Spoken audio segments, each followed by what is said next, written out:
inyo atubangan, inyo pagpamati ang mga success stories, not only success stories but challenges, ang mga isang journey, isang duha ka naton ka upod nga kababaihan sa agrikultura, ang isa nangin leader sa kooperatiba, kag ang isa sa farm service provider. So may balanse kita kay in terms of modernization of agriculture, ara na ang aton nga upod nga si Ma'am Helen. Yes, Ma'am Zar, at this point siguro tagaan ta sila anay kahigayunan nga magpanamyaw kag maghatag no sa gamay lang nga mensahe para sa aton din nga mga viewers. Okay, and before that, we are live. You can see our live streaming sa aton nga FB page, Department of Agriculture Western Visayas, our FB page. Okay, check it out. So, mauna kita kay Ma'am Helen. Thank you, ma'am. Sa tanan-tanan, mayagdid nga aga, kag mayong aga sa tanan. So, sa tanan nga kababainhan, it's time para sa aton nga i-explore naton ang aton nga mga expertise. Hindi naton sundo ng mga tradisyon nga ang mga kababainhan para lang sa balay lamang. Pero sa subong nga panahon, dapat i-explore naton kag i-expound pagid kung ano ang makakaya sa mga kababainhan. So kani nga sa subong nga aga, ari kami sa inyo nga maka-share sa mga experiences kag kung ano man ang pwede naton ma-share man para nga magiging productive pagid kita nga mga kababainhan sa liwat mayong aga.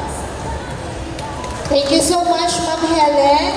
Si Ma'am Helen is our women farmer leader nga taga Mina, Iloilo. So damo kita guro mga taga Mina man din.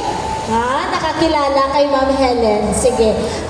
Tagaan naman kahigayunan ang isa naton ka women leader. Halin sa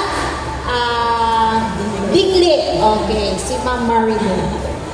Okay, it is my pleasure to be with you today in order nga mapakita man ni women and motivation of all women na may magawa galit sa women in our community, in our society. So hindi lang siya men, but still women can do better.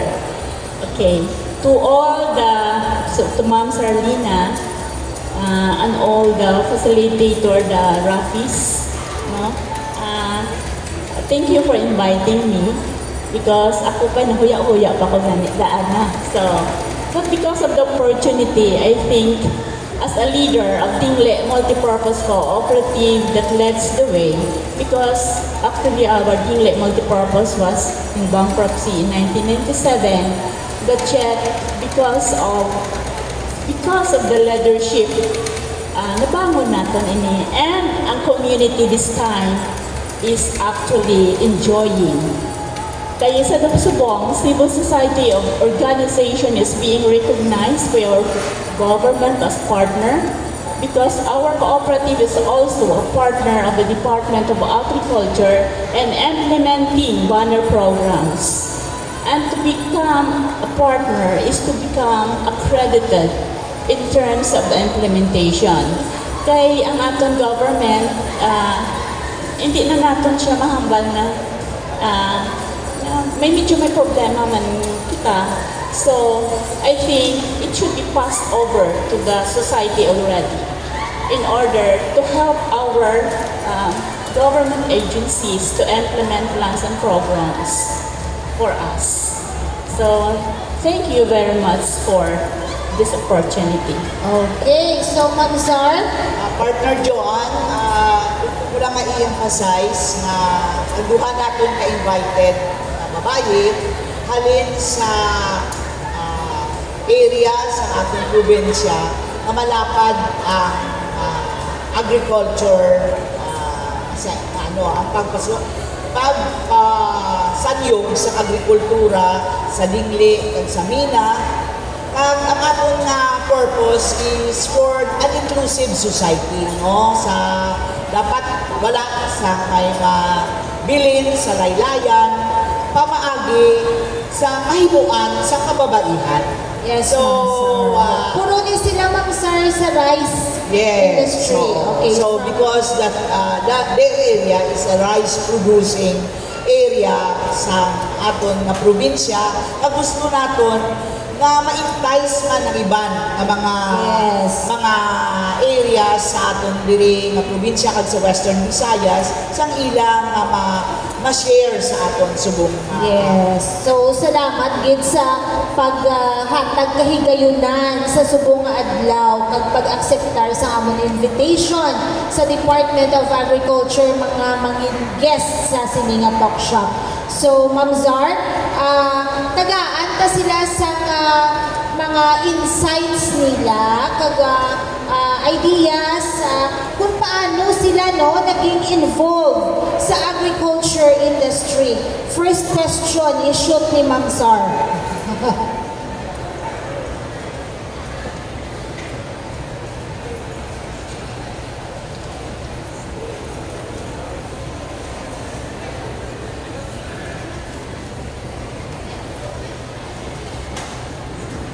So, ang una nga pamangkot sa inyong journey bilang woman leader, ang head sang cooperatives, si Ma'am, head sang service provider. Ano ang inyong mga naagyan, ang mga difficulty? Mauna kita anay sa Abudlay. Okay. Ay namalanda nga ang babae, no? Quote and quote, may sa resiliency. No? Daw anad na sa pagpangabudlay, halin sa iya nga ginatrabahuan hasta sa pagpreparar sa pagkaon sa iya pamilya. So, farm to table ang role sa kababaihan. Sige, So, Ma'am. ano ang mga na-encounter niyo, Ma'am? Okay, unahon ta si Ma'am Helen.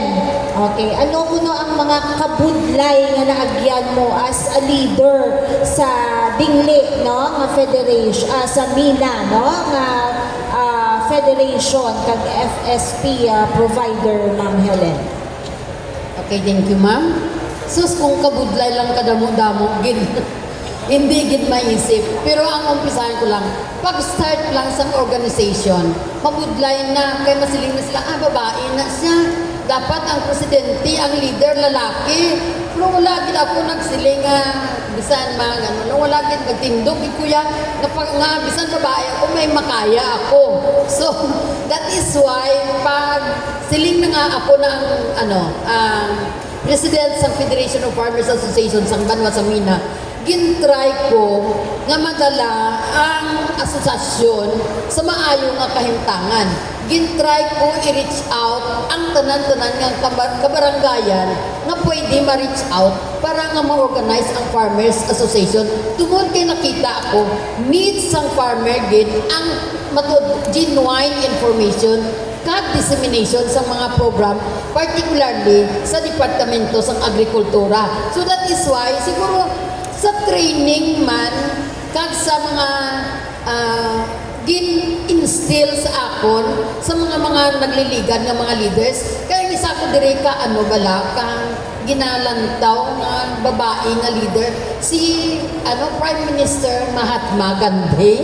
Kaya ginakot ko na siya, pero may siling niya, I must go in a hurry to go with my farmers, to go with my constituents because I am their leaders. Siling ko, why not? Hindi nato na siya mahimo diri sa Pilipinas, mahimo gani sa Indiano, no? So, amo ginasya ginlantaw, ginakot ko lang sa permit. Nga dapat makulang man kita ng mga kababainhan. Tungod kay halin sa una, siguro na mindset, na program na sa mindset ko nga, halin sa high school ko, daw ka, masiling bilang second priority ka lang kay babae ka o kung sisunod ka lang kay babae ka. Pero nakita ko, kung babae ka ni second priority o last priority, ang lalaki ka daw, hindi ko lalaki, galing hindi makaya na sa babae. Sining ko gani kayo na subong gani, wrestling makaya na sa babae, di ba? No? So, amo na siya, in the steps ang ginhimo ko. Madamo sang difficulties. Hindi lang sa mga political intervention, madamo kami sinang na-encounter. Pero wala ko na siya. Ang ginimo ko, looking forward. Siling ko, may futuro ang association. Dapat na magulag kami. Hindi lang ako, kundi nang upod ko ang akon ng mga kopdanan sa association. So, wala na siguro, ma'am. Amo inaiya, Ma'am Zar, ang spirit sang strong women leader. No, pala ang giran, gin-push gid ni Ma'am Helen.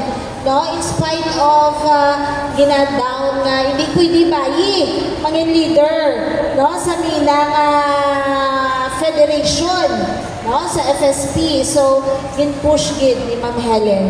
How about Ma'am Zar, kay Ma'am Marilo? Pangayuan ta siya isang insight. Ano ang mga For me, kabudlayan nga naagyan? For me, in Dingli Multipurpose Cooperative, I was not underestimated. Because during the time when I handled the cooperative during bankruptcy, nobody will dare to accept the responsibility. And being women, ang nakita ko sa cooperative that it will help the community. Kung maayo ang pagdumala mo sa associations or organization, the community will really be benefited by it. And then, yung mga government plans and programs, pwede siya ma-download through your association, your strong association.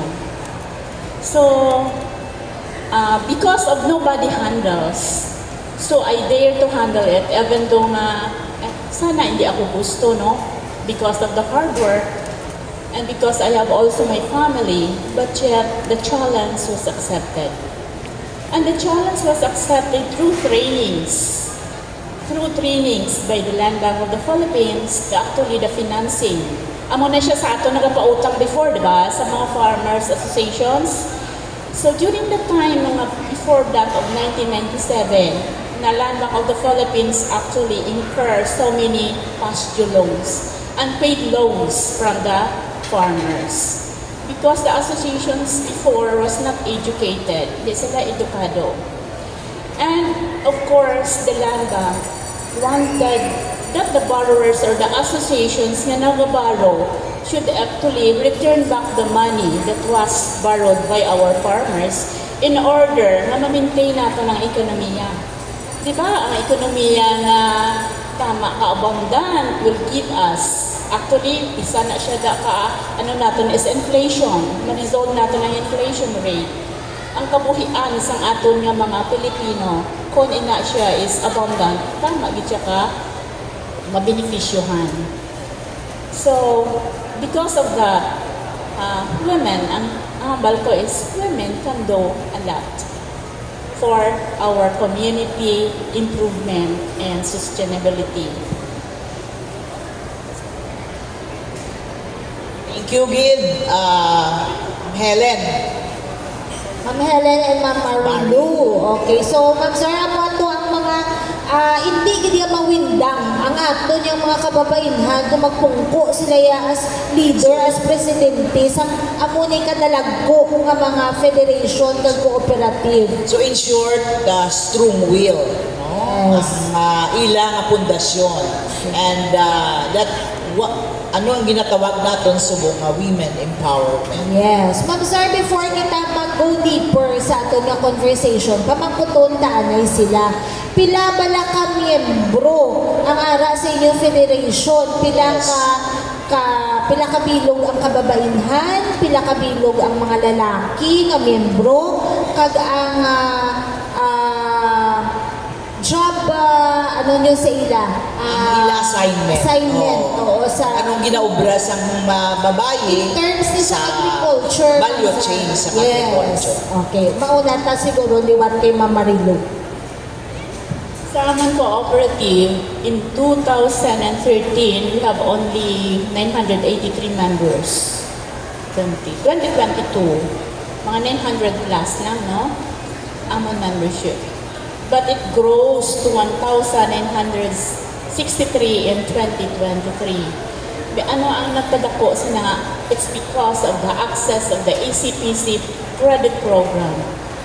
Because ang atong BIR is actually mandating the cooperatives to continually avail of the tax exemption is all members, all borrowers of the co-op, kinahanglan siya is a member of the co-op. Abi mo pira nga mong ginarilisan, it's actually increases to 716 members ang nagdugang. So, ano na siya? Ano na ang ECPC program? That's actually the banner program of the Department of Agriculture nga amo ni siya nag-provide sa capital sa atong mga miyembro. Ano ang iya basihan? It's the maturity level of the cooperative who could handle the fund of the government. Because this is online reporting. Through online reporting, so it will be monitored by the central office ang atong pagbaros ng kwarta. Now, sino na benefisyuhan? It's actually our farmers, the small farmers. Yung apektado sa ang aton yung mga farm na may mga problema, ang aton nga this time without a low-cost financing, you cannot survive in agriculture. Amo gina siya. Your insurance, that's also a banner program. Your insurance. The insurance during calamities could help our farmers to lift their loans with the cooperative and even from the ECPC program. So, para sa akon, amo ni siya ang ginatawag nga accessing. Ang isa pagin ang membership na nagpadugang. Ang ato ng percentage, ara kitaya sa mga 50-50 siguro ang men, 50 are also women. Ang role diri si babae is actually, sometimes kambal na ni lalaki, ito lang ang member. Kami lang matilis ang uma, and you will become a member. And to attend to all services of the co-op, to process, na siya. Well, ang aton nga mga men are to prepare the land. Pero may garawar also nga, mga lalaki man ang nag-member din mismo itself. Salamat kid Marilu. Daw na at mo na ang inyong pagkabuhi sa cooperative, sa inyong pagpanguma as an association in context, no? Sa imo pamatyag, kahit sa lugay nyo nga pagpanguma, subong laina ang panahon. Tama na kabugat ang pagpanguma, mainit na, no? Hindi lang mainit, pero daw kung isa daw hindi ka na magwantahan ang wala na sa pronounced na dry kag wet season halos bilog na tuig na mainit na. So pero kinahanglan pagid naton ang agriculture sector sa nagadako naton nga populasyon. Ano sa imo paglantaw ang mga perspektibo o kung skills nga ara sa kababaihan na ma-share mo diri nga nangin sadsaran sa pag-umuwad sa inyong kooperative iba o kung asosasyon? For me, the skills of women they are patient, thrift, they are committed, dedicated, and actually honest. No? Kaya wa ising bisyo lesser lang ang mga babae ang may bisyo. So meaning, kung anong ginahimo nila sa iya panimalay, that's the same thing, amo man na nahimo niya sa association. Dedikado gid sila yung mag-obra mga reports, assessment, which actually the organization needs this assessment. Kaya amo ni siyang nagpa-success sa aton kooperatiba. we have to safeguard the cooperative when it comes to its resources. For example, what is the resources of the cooperative when it comes to capital? Ano ni siya? These are the paid up capital of members, the savings, the time, the deposits of palay, ang mga grants and donations coming from the government, ang mga programa ni government which the cooperative needs to protect because we need reports with different banner programs. Actually, kung ikaw is recipient of the banner program, you need prompt reporting of those banner programs. You need actually that liquidation in order to continue the availment of such programs. Without that, you cannot continue. Pwede nga i-revoke nila ang atong civil society organization as the partner of the Department of Agriculture. Very strict na. Likewise, before that, 3 years time, hindi sila masyado ka-stricto. This time, they granted for a 5-year CSO Civil Society as partner, but check, naka-attach ang mga requirements, very strict requirements. So, ang ambal ko, it's very good because the cooperative know kinahanglan niya mag-maintain sang recording and even operation. Don't you know that business operation or performance evaluation, the business operation is one of the requirements to maintain sang imo nga CSO accreditation. So meaning, that is sustainability and growth now. So, ang sa akon lang, organizing is very good in the movement of aton agriculture. Yes. So, very famous yan sa mga babae because babae are very dedicated in working. Yes. Amo na sila, prong boys natin, kinanglan na natin, may partner na natin sila. Or else, gano'n na-deprive natin sila, no? They are very good in promoting also sa aton yung mga trabaho. But when it comes to office works, we need babae. But for the mga services, lalaki are very good. Oo. At tapos, kadasig man sa ila, kanamit man idea sa mga lalaki kay do kadasig man sa ila. Only that ang babae are very, do kadasig lang man, do sila ya, do analytical, wala sila. Everything daw may aragit siya na makapalagas-lagas na sila, no? Detalyado. Yes. When it comes to crisis, for example, may aragit daw nga mga calamities, ang balindayan si women, sige lang, sa sunod na iya, maayo naman ang produkto mo. Maayo ka magpasunod ba lang? No? Maayo ka magpasunod sa imo customer o sa imo nga mga members, nga that is the asset also of good relationships. Smooth selling in the cooperative needs good relationship.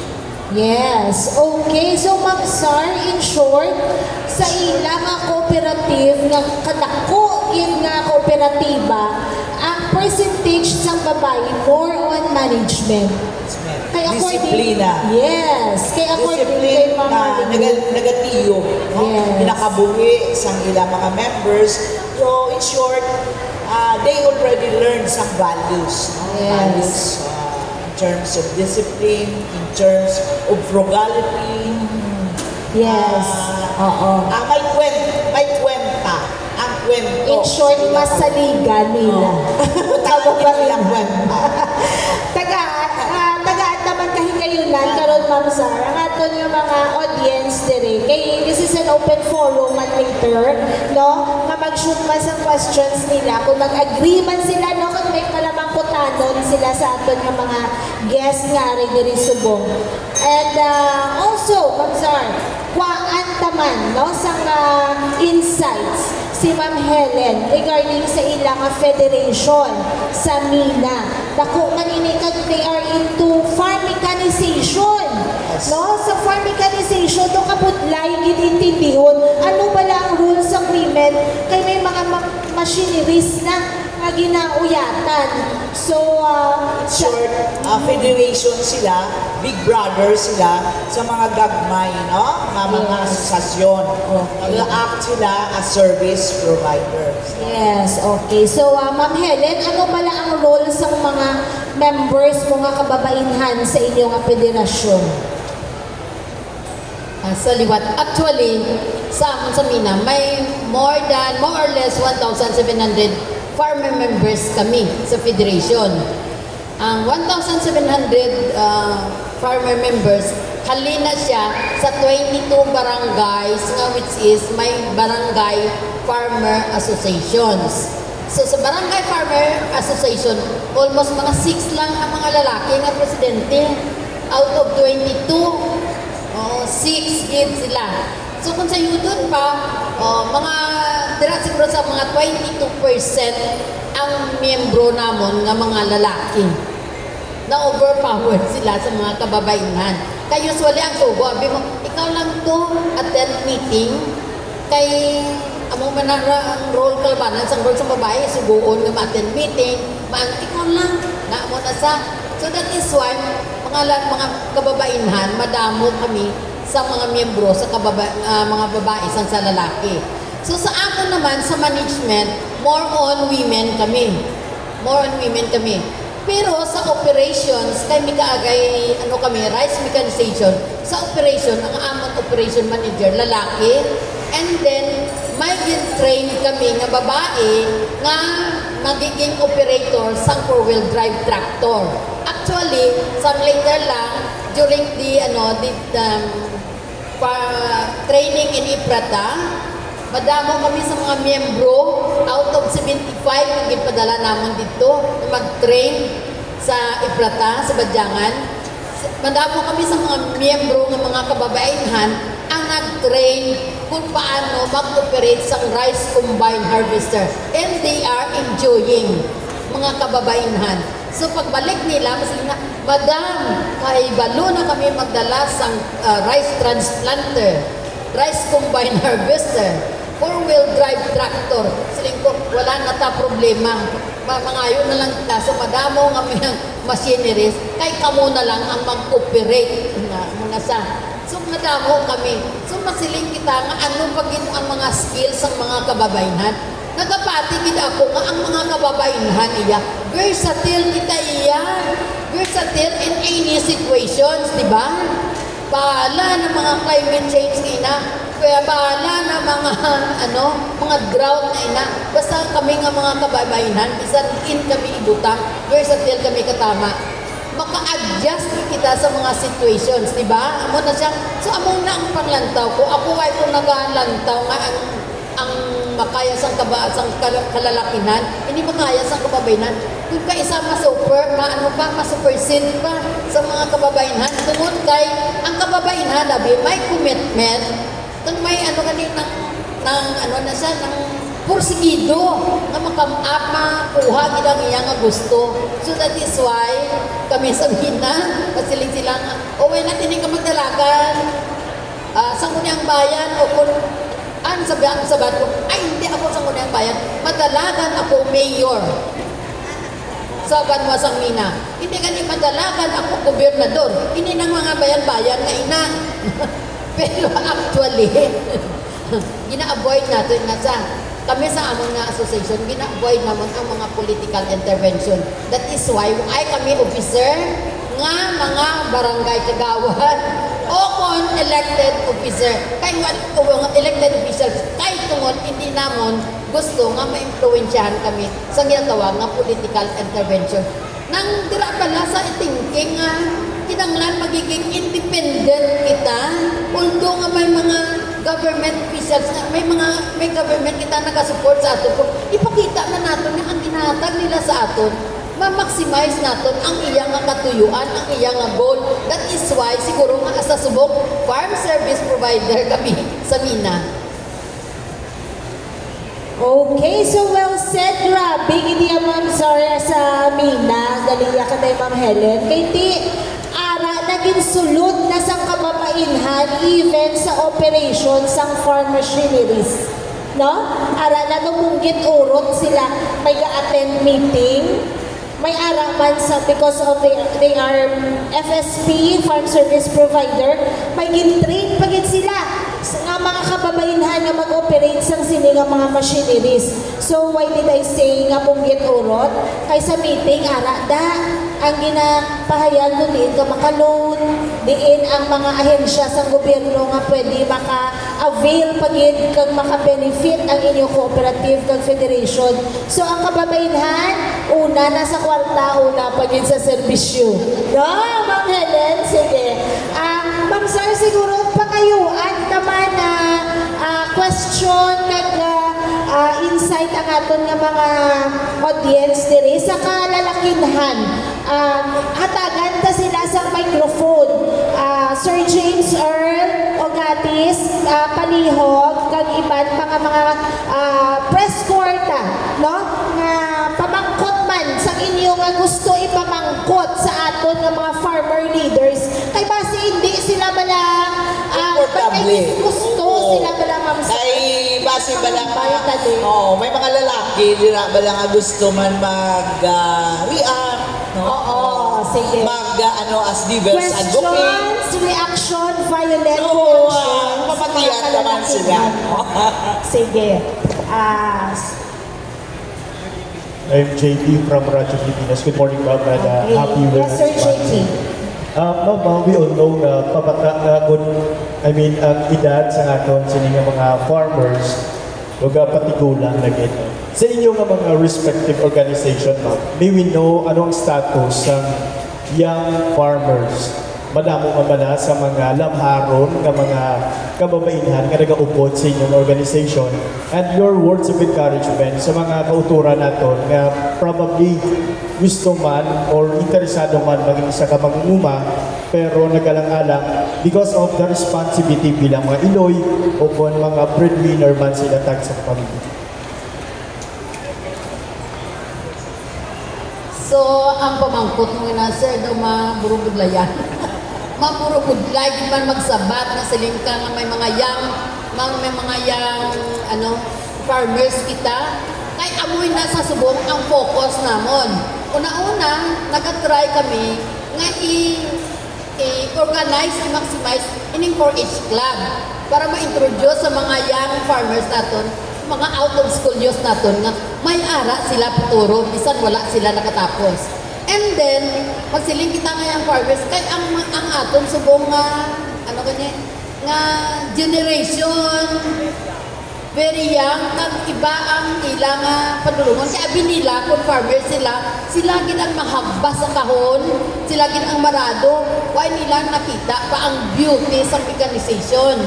Pero, abi ninyo sa pagkamatod, amo ina sa subong ang focus namon kay siling ko, damo kami sang ginpa-train, ginpadala, ining mga training nga ginasponsoran sang TESDA, damo kami sini, nga gina-classify namon ang mga farmer. Kaya ang mga tignulang subong ang mga farmer, hindi man sila magsilinga, pabayaan mo sila kay kapangakik sila kung hindi man sila ma-inform sa mga programa sa agriculture. Ilabi na gid ko may seminar kay gusto man nila.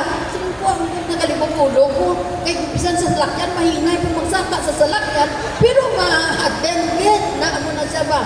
So kay napangita namon ang mga mas may nang bata pa pero mas madamo kita subok sang siguro kay sa amon may program kami. Pwede ka namon ni mo nga scholar basta agriculture kwaon mo nga kurso. Amo na sa subong kay nakita ko tamaan ka limited na gid subong ang nakakuha sa agriculture nga kurso. Kaya binila kung mag-agriculture sila gid wala ang magbasto sa kaut, sila mangilamon, sila matanong.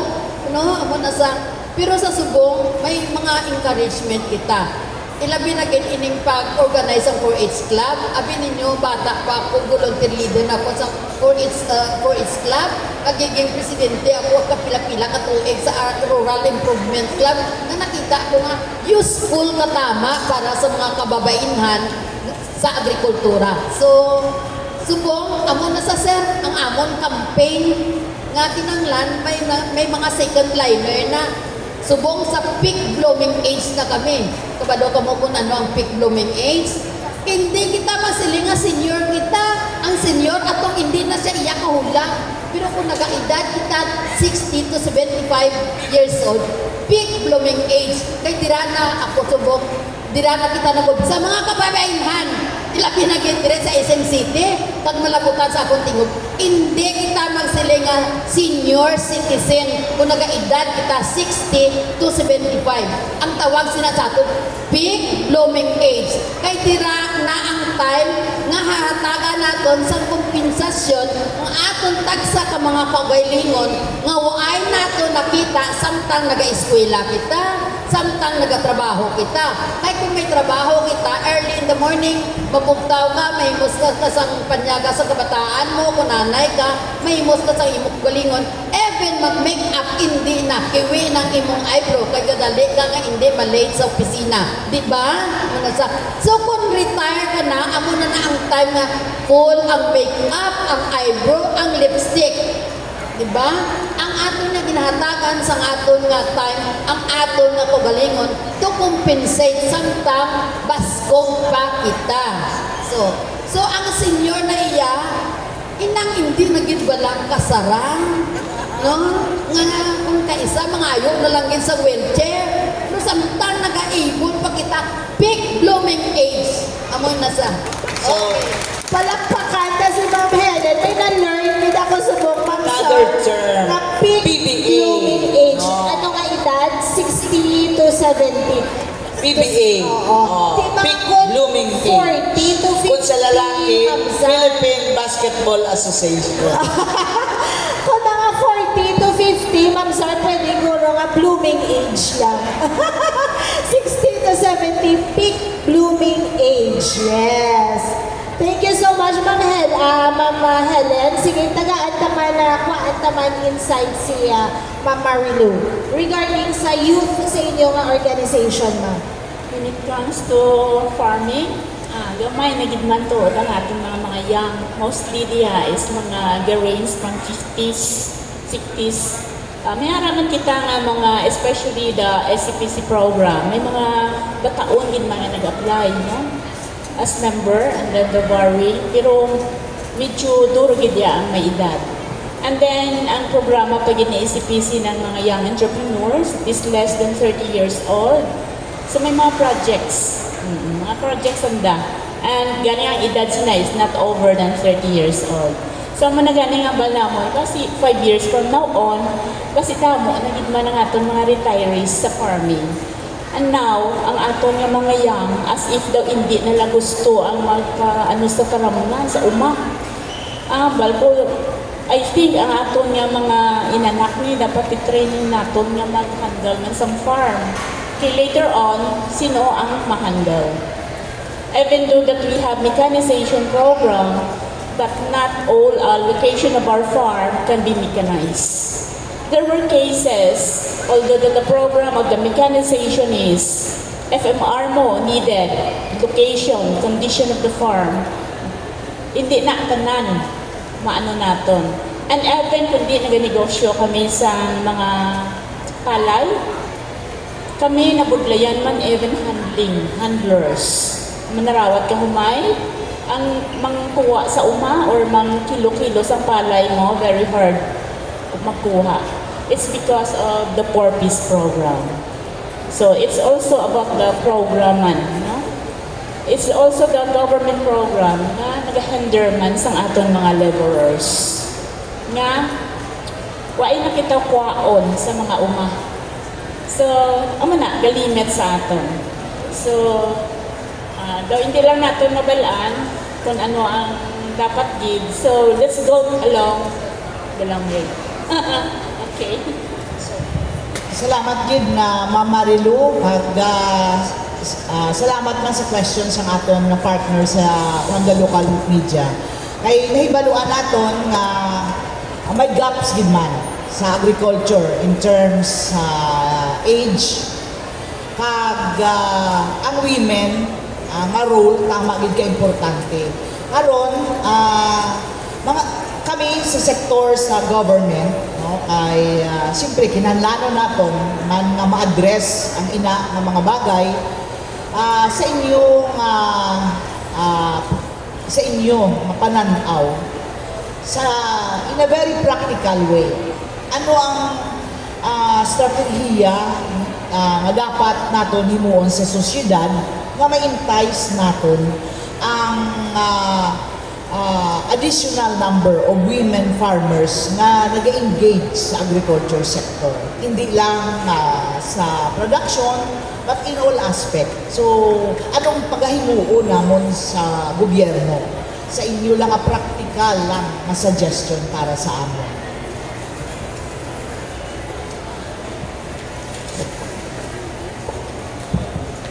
Among ang ginahulat ko. Question. Hindi. Kaya nga hapon lang yan, na-notice, gusto ko lang ipaabot. Ang aton government, wala gid nagapabaya. Ilabi na gid sa agriculture. Pero ang namin ko, kung may project ini, kinanglan may constant mga monitoring, ma'am. Kaya balaan mo, naobserbaran ko, kundi may isang kami ka recipient, nga ngakon Barangay Farmers Association, ang ngakon ginanga association sa barangay, recipient, beneficiary sa